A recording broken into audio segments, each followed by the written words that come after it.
Our next board is the USB BiPower OTG Flex module.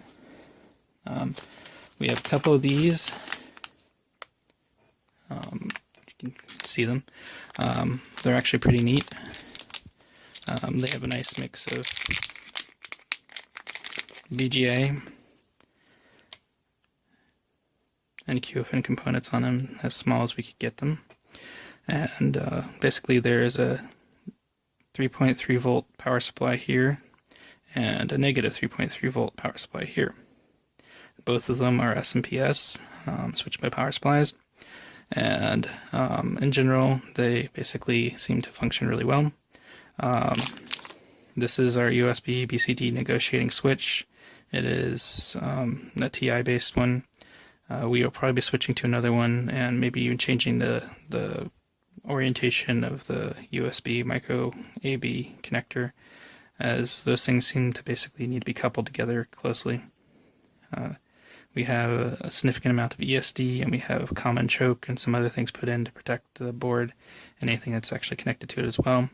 The board that has a missing chip on it, that is our actual USB OTG charge pump.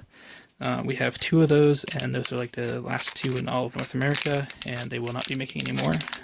So to support the OTG in the name, we are going to rearrange the board and switch over to something from ST Micro if it works as well as that one did.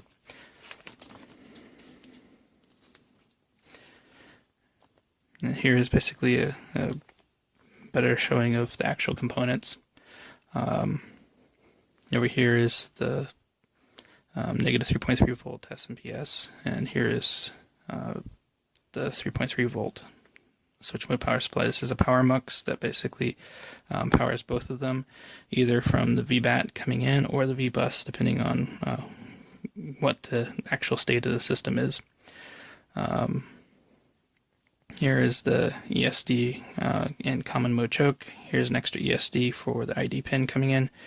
This is the VBus voltage protection, and this is the BCD connector, and this is I2C rails. In a later design we will have the I2C bridge pull-up optional.